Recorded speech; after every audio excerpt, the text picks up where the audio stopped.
Hello दोस्तों। हम लोग पृथ्वी की आंतरिक संरचना पढ़ेंगे। पिछले क्लास में हम लोग पृथ्वी की आंतरिक संरचना में देखे थे स्याल, सीमा और नीचे। स्याल, सीमा, नीचे देखे थे। तो इस तरह से हम लोग एक डायग्राम बनाए थे, ठीक है। स्याल, सीमा और नीचे।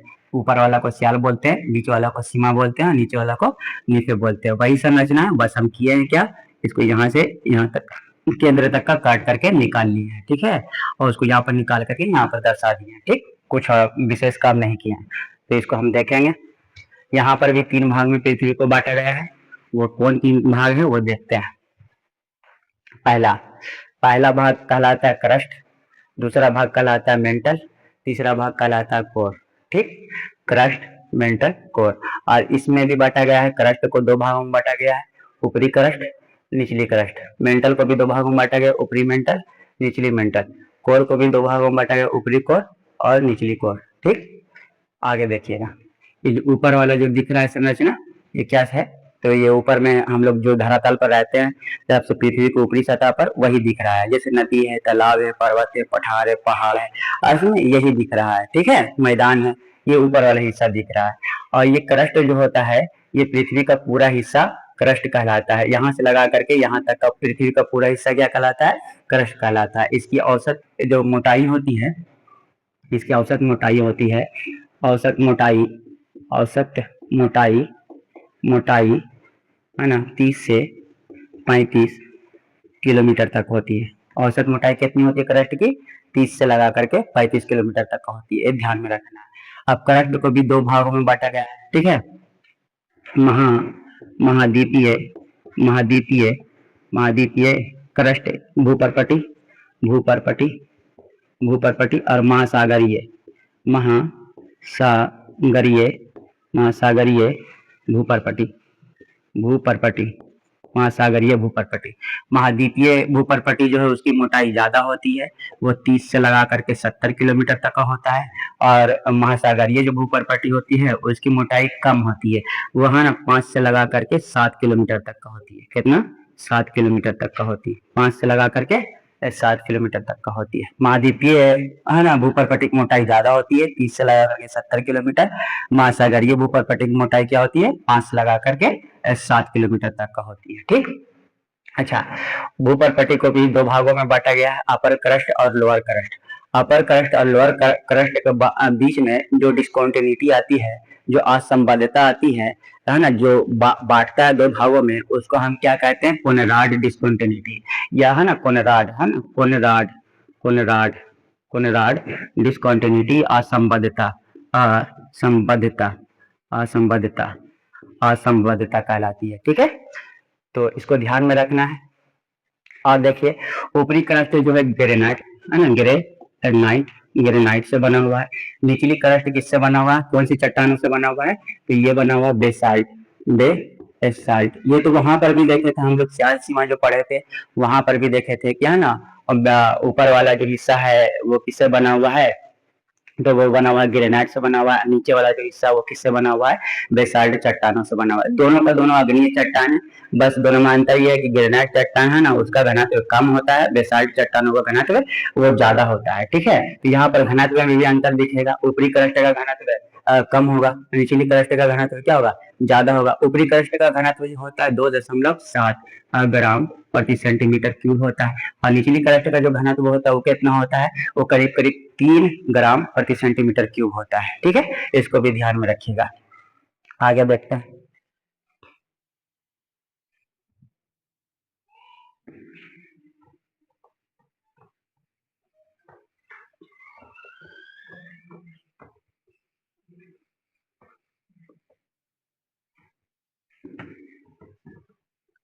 आगे देखते हैं, ठीक है। आगे देखते हैं मेंटल वाला हिस्सा, देखते हैं मेंटल वाला। मेंटल वाला हिस्सा जो है, ये 0 से लगा करके, ऊपर से लगा करके पूरा मेंटल, पूरा मेंटल तक का, पूरा मेंटल तक का, इसकी जो मोटाई है वो कितना है, 2900 किलोमीटर, ठीक है। 2900 किलोमीटर। पृथ्वी के नीचे अंदर जब जाते हैं तो कितनी मोटाई मिलती है, वहां ऊपर से लगा करके नीचे तक का, यानी मेंटल के एकदम अंतिम बिंदु तक का कितना मोटाई है, 2900 किलोमीटर माना गया है, ठीक है। अब इसमें से आप ऊपरी मेंटल जो है, ऊपरी मेंटल ऊपरी मेंटल ऊपरी मेंटल ऊपरी मेंटल की मोटाई 400 किलोमीटर माना गया है। और 400 के बाद पूरा 2900 तक का, पूरा 2900 तक का है ना, क्या माना गया है, निचली मेंटल माना गया है। निचली निचली मेंटल मेंटल माना गया है। ठीक है, 400 यानी 2900 तक का। ठीक है, कहाँ तक का, 2900 तक का। आप ऐसे भी कह सकते हैं 400 घटा देंगे, 2900 में 400 घटा देंगे तो कितना आ जाएगा, जाकर के 2900 में 400 घटा देना तो 25 आ जाएगा, है ना। तो 2500 किलोमीटर तक का आप कह सकते हैं ऊपरी मेंटल से, है ना। ऊपरी मेंटल से जो निचली मेंटल की मोटाई है 2500 कह सकते हैं, लेकिन पूरा लेते हैं तो कितना आता है, 2900 किलोमीटर। इसको ध्यान में रखिएगा। ठीक है, आप ध्यान समझिए, मेंटल में ही सबसे ज्यादा है ना समझना, मेंटल में। मेंटल को बहुत ध्यान से समझिए, आ जाएगा समझ में। इजी है, आसान है, आप समझने की कोशिश करिए, समझ जाइएगा। ऊपरी मेंटल जो है, ऊपरी मेंटल ऊपरी मेंटल ऊपरी मेंटल ऊपरी मेंटल का है ना 100 से लगा करके 200 किलोमीटर, है ना, 200 किलोमीटर अंदर तक, है ना। 100 से लगा करके 200 ऊपरी मेंटल में, 100 से लगा करके 200 किलोमीटर जब नीचे जाते हैं तो वहां पर हमको क्या दिखता है, तो वहां पर हमको चट्टान चट्टान पिघली हुई दिखता है ना। चट्टान चट्टान चट्टान पिघली हुई पिघली पिघली हुई अवस्था में अवस्था अवस्था में है ना दिखाई नहीं देता है, वह अंदाजा लगाए। ठीक है, बताएंगे कैसे हमको पता लगा है, क्या है ना, मेंटल का जो ऊपरी भाग है वो पिघला हुआ है। ठीक है, वहां पर चट्टान पिघला हुआ है, वो आगे हम लोग देखेंगे, है ना। दिखाई नहीं देता, कोई झाग कैसे करके, है ना, फाड़ के नहीं देखा कि अंदर में क्या चीज है। ठीक है, ऐसे कोई नहीं देख सकता है, क्योंकि पृथ्वी की जानकारी उस दिन भी हम आपको बताए थे, सियासी मनी पे जब पढ़ रहे थे, वहां पर भी बताए थे कि पृथ्वी की जानकारी हमें बहुत कम है। क्यों कम है, पृथ्वी के अंदर हम जा नहीं सकते। क्यों नहीं जा सकते हैं, वजह है क्या, है ना, जैसे जैसे हम पृथ्वी में ड्रिलिंग करते हैं और अंदर जाते हैं तो टेम्परेचर, तापमान बहुत अधिक हो जाता है। क्योंकि आपको बताए थे कि 32 मीटर जाने पर 1 डिग्री सेंटीग्रेड की वृद्धि हो जाती है, इंक्रीजिंग हो जाती है। कितना, 1 डिग्री सेंटीग्रेड की इंक्रीजिंग हो जाती है। तो 1 किलोमीटर करीब करीब हम लोग जब 1 किलोमीटर अंदर जाएंगे तो करीब करीब 31, है ना, 31.25 के आसपास, 25 डिग्री सेल्सियस के आसपास, है ना, क्या हो जाएगा, तापमान में वृद्धि हो जाएगी। तो बहुत ज्यादा तापमान हो जाएगा।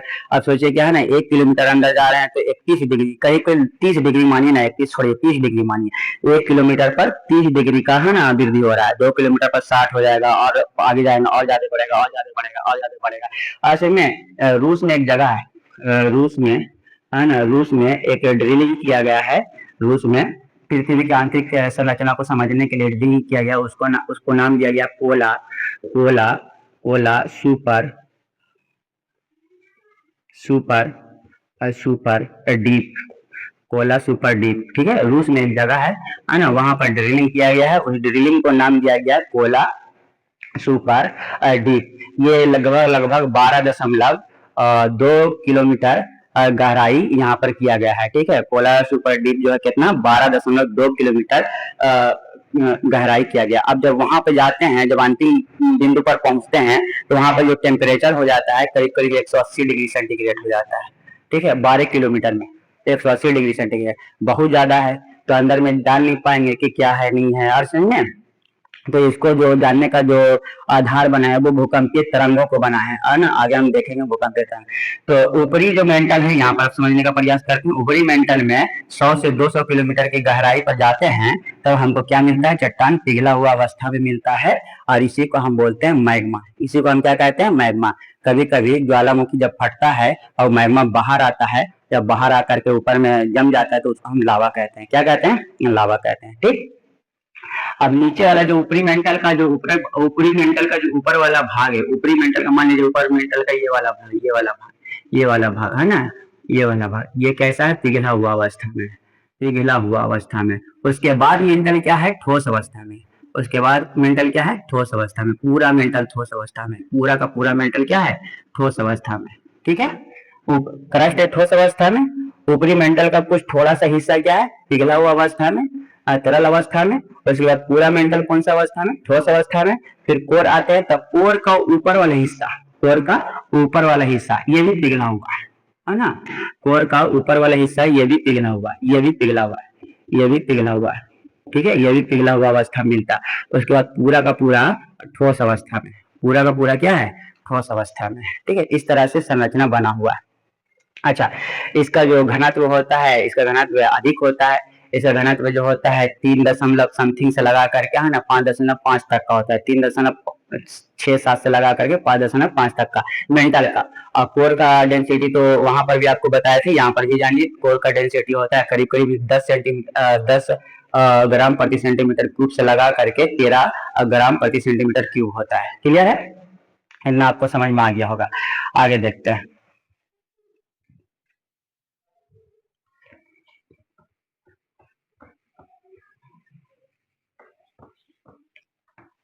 आगे देखते हैं। अच्छा, ध्यान में रखना है एक चीज और, देखिए करस्ट को जो बांटता है वो कौन कौन, रॉड डिस्कंटिन्यूटी बांटता है, ऊपरी करस्ट और मेंटल, सॉरी माफ करिएगा, लोअर करस्ट और मेंटल, यानी करस्ट और मेंटल, करस्ट और मेंटल को जो बांटता है उसको मोहरोविक डिस्कंटिन्यूटी कहते हैं, मोहरोविक असंबद्धता कहते हैं, ठीक है। और मेंटल मेंटल को जो बांटता है, यानी ऊपरी मेंटल और लोअर मेंटल को जो बांटता है उसको रेपेटिव डिस्कंटिन्यूटी कहते हैं, ठीक है। और कोर कोर कोर का जो ऊपरी कोर है ना, यानी कि मेंटल और कोर, मेंटल और कोर, मेंटल और कोर को जो बांटता है उसको गुटेनबर्ग कहते हैं, इसको भी याद रखना है। और ऊपरी कोर और लोअर कोर को जो बांटता है उसको हम क्या कहते हैं, लेहमान कहते हैं, लेहमान डिस्कंटिन्यूटी कहते हैं। याद आपको दो रखना है, ठीक है। करस्ट और मेंटल को जो बांटता है उसको हम क्या कहते हैं, मोहरोविक कहते हैं, और मेंटल और कोर को जो बांटता है उसको हम क्या कहते हैं, गुटेनबर्ग कहते हैं। यही दो याद रखना है, यही दो पूछता है और बाकी नहीं पूछता है, इसको यह ध्यान में रखना है, ठीक। अब सवाल बनता है ये कि पृथ्वी के अंदर जब हम जाते हैं तो ये ऐसे कैसे हमको पता चल गया कि ऊपर वाला हिस्सा ठोस है, नीचे वाला हिस्सा मेंटल का ऊपरी हिस्सा है ना तरल है, फिर पूरा मेंटल ठोस है, फिर है ना कोर में जाते हैं तो कोर का ऊपरी हिस्सा है ना तरल अवस्था में, फिर पूरा कोर है ना ठोस है, ये ऐसे कैसे हो रहा है, तो इसको समझने का प्रयास करते हैं। चलिए चलिए आगे देखिएगा। यहाँ से मेंटल से लगा करके कोर तक, मेंटल से लगा करके कोर तक जो गहराई होती है वो कितना होती है, 6371 है ना, 6371 किलोमीटर, 6371 किलोमीटर, ठीक है। इसको भी ध्यान में रखना है। ऊपर से लगा करके है ना कोर के सेंटर तक का, यानी कि पृथ्वी के सेंटर तक का तो जो मोटाई होती है पृथ्वी का है ना वो कितना होता है, 6371। जाहिर सी बात है पृथ्वी का पूरा है ना जो डायमीटर होता है वो कितना होता है, 12756 होता है, ठीक है। उसका आधा करेंगे तो इतना ही करीब करीब आएगा।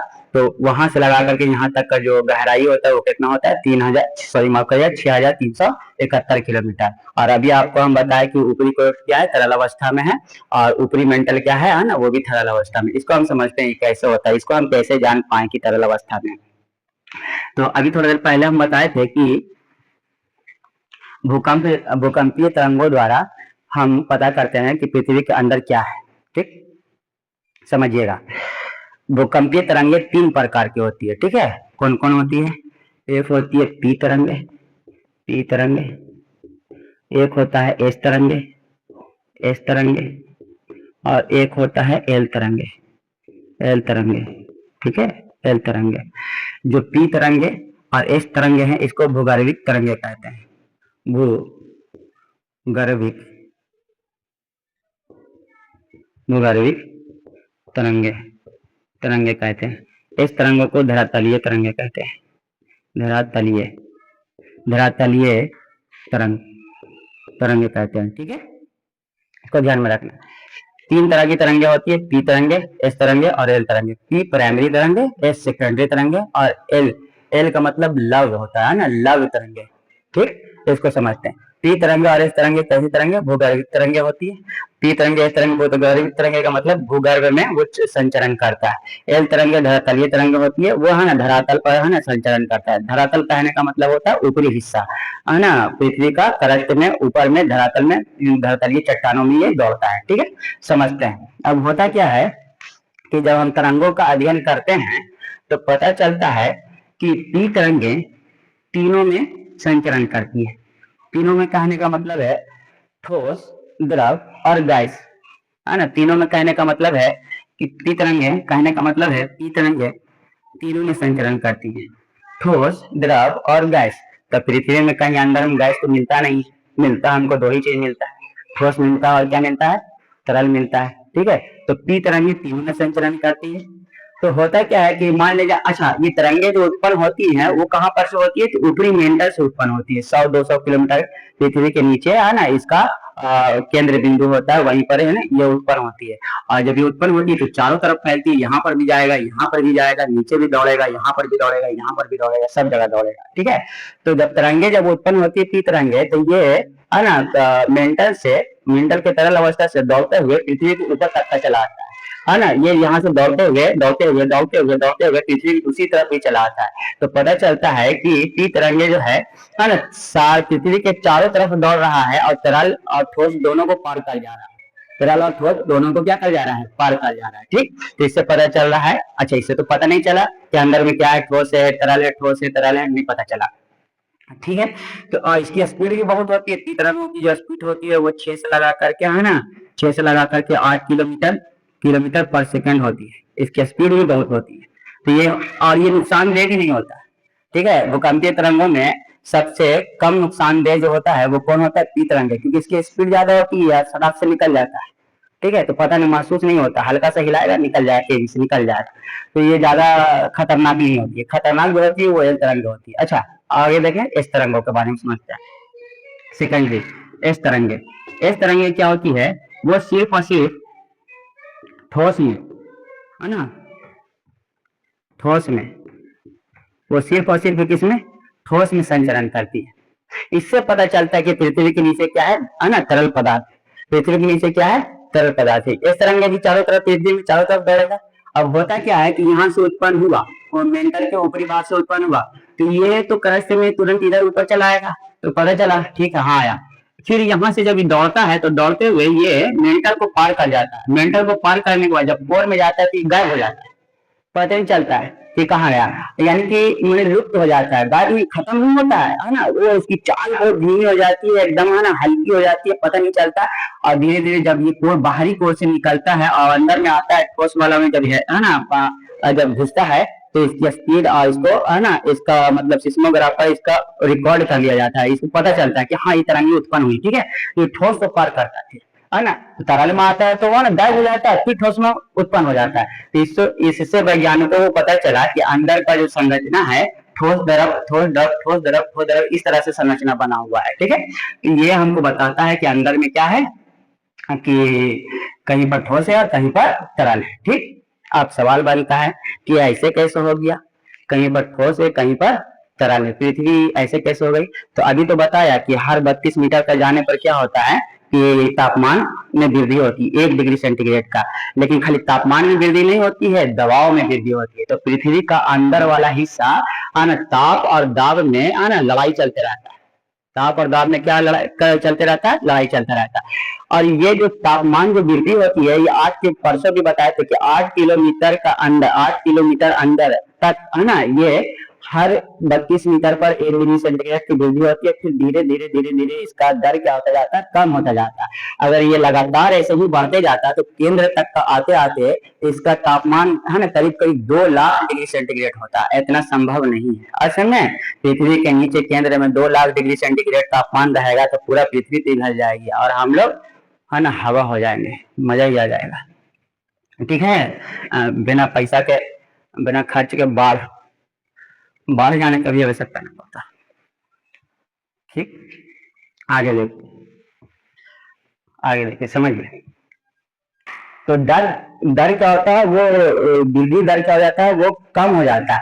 लेकिन दाब क्या होता है, जैसे जैसे हम अंदर जाएंगे तो दाब बढ़ेगा, और दाब जब बढ़ता है किसी पदार्थ पर दाब बहुत अधिक बढ़ता है तो वो ठोस अवस्था में आ जाता है। किस अवस्था में आ जाता है, ठोस अवस्था। तो यहाँ पर आयतन ज्यादा हो जाने की वजह से तापमान अधिक मिलता है, और आयतन ज्यादा हो जाता है मतलब फैल जाता है तो दाब कम पड़ता है, तो ये ऊपर वाला तरल हो जाता है। फिर आगे बढ़ते हैं, नीचे जाते हैं तो वो एरिया छोटा हो जाता है और दाब ज्यादा होते जाता है, टेम्परेचर का प्रभाव वहां पर कम हो जाता है, दाब का प्रभाव ज्यादा रहता है, इसलिए वो ठोस हो जाता है। फिर आगे बढ़ते हैं तो जहां पर भी क्या होता है, आयतन ज्यादा हो जाता है तो वहां पर दाब का है ना प्रभाव कम हो जाता है, तापमान का प्रभाव बढ़ जाता है। और नीचे आते हैं तो वो और सिकुड़ जाता है, नीचे पतला हो जाता है तो दाब का ऊपर फिर ज्यादा हो जाता है, तापमान वहां पर काम नहीं करता है तो फिर ठोस हो जाता है। तो ये होता रहता है यहाँ पर, इस तरह से क्रिया चलते रहती है। समझ आया? चलिए आगे देखते हैं, एल तरंगों के बारे में समझते हैं। एल तरंगे, एल तरंगे, एल तरंगे, एल तरंगों को लव तरंग बोलते हैं, लव तरंग। एक वैज्ञानिक थे ना, उनका नाम था अगस्टस एडवर्ड हग लव, है ना, उन्होंने ही इन तरंगों को, एल तरंगों के बारे में जानकारी दी थी। ये होता क्या है, ये कोई तरंग है नहीं, ये भूगोलिक तरंग यानी एस तरंगे और पी तरंगे जब ऊपर आती है, धरातल पर आती है तो ये एल तरंगों में परिवर्तित हो जाती है। और ये एल तरंगों की जो स्पीड होती है वो बहुत कम होती है, लगभग 1.5 से 3 किलोमीटर पर सेकंड। और इस तरंगों की स्पीड अधिक होती है ना, 3 से लगा करके 5 किलोमीटर पर सेकंड तक का होती है। और इस तरंगों की स्पीड कम होती, बहुत कम, सबसे कम 1.5 से लगा करके 3 किलोमीटर पर सेकंड। और ये जिग जैग चलता है, धरातलीय तरंग धरातल में, चट्टान में ऐसा ऐसा ऐसा ऐसा ऐसा ऐसा करके जाता है, ऐसा ऐसा करके जाता है। जैसी बात है, नमने से पता चलता है। लव तरंग, लव धीरे धीरे आता है, एकदम तबाही मचा देता है और आत्महत्या करके चला जाता है। ठीक है, वही चीज है यहाँ पर, है ना। अब ये जिग जैग दौड़ेगा धरातल पर, जिग जैग ऐसे दौड़ेगा, तो मान लीजिए यहाँ पे एक बिल्डिंग बना हुआ, तो एक बार ऐसे घुसा, फिर एक बार ऐसे घुसा, बिल्डिंग को हिला दिया, फिर ऐसे घुसा, उधर से बिल्डिंग को हिला दिया, फिर ऐसे घुसा, है ना। तो मन जिग जैग करके दौड़ेगा तो क्या करेगा, बिल्डिंग उल्डिंग गिराते हुए आगे बढ़ेगा।